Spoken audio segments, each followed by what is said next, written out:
আল্লাহর নবী সেজদার মধ্যে পড়ে কাঁদতে থাকবে, ইয়া রব হাবলি উম্মতি, আল্লাহ আমার উম্মত গুনাহগার, আমার উম্মত গুনাহগার, আমার উম্মত গুনাহ করে ফেলছে, আল্লাহ আমার উম্মতের কি হবে, আল্লাহ আমার উম্মতের হবে কি?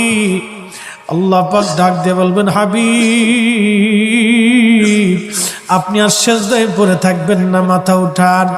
আপনি কাঁদেন কেন? মেহেশর তো আপনার কান্নার জন্য না নবী, উঠেন, আপনি মাথা উঠান। আপনার জন্য আরশে মুআল্লার ডানে একটা কুরসি পেতে রাখছি, একটা চেয়ার পেতে রাখছি, একটা আসন রাখছি, আপনি নবী সেই আসনে বসবেন। আপনি মাথা উঠান, আপনি আমার হাবিব, আপনি আমার বন্ধু, আপনি আর কাঁদবেন না। হুজুর আপনি মাথা উঠান। আল্লাহর নবী তখন বলবে, ইয়া রব হাবলি উম্মতি, আল্লাহ আমার উম্মত গুনাহ করছে। আল্লাহ ডাক দিবে, হাবিব আপনি মাথা উঠান, আপনি সর্বপ্রথম হামদের পতাকা উড়াবেন, আপনি সুপারিশের পতাকা উড়াবেন, আপনি যাকে খুশি তাকে নিয়ে জান্নাতে চলে যান। একবার জোরে বলা যাবে কি সুবহানাল্লাহ?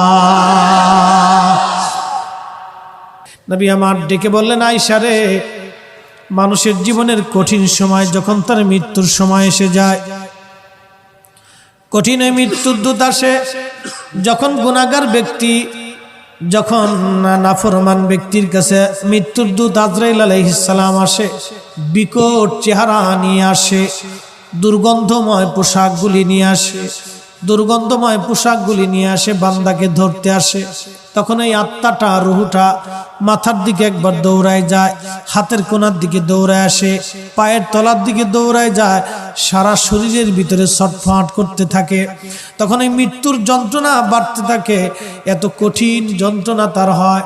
নবী বলেন, আয়েশা রে শোনো, একটা উট জ্যান্ত হালতে জবাই না দিয়ে উটের চামড়া ছিলাইলে যেই রকম কষ্ট হয়, আয়েশা রে এই উটটাকে জিন্দা হালতে 100 বার যদি উটের চামড়া তুমি সেলাও, যে পরিমাণ কষ্ট হবে আয়েশা, একজন বেঈমানের মৃত্যুটা এরকম ভয়াবহ কষ্ট হতে থাকবে।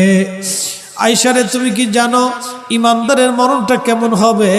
ইমানদারের মরণটা আজরাইল আসবে, সুন্দর পোশাক নিয়ে, সুন্দর সুরত নিয়ে এসে বলবে, ইয়া আইয়্যুতুহান নাফসুল মুতমাইন্নাহ তুরজিই ইলা রাব্বিকি রাদিয়াতাম মারদিয়া ফাদখুলি ফি ইবাদি ওয়াদখুলি জান্নাতি।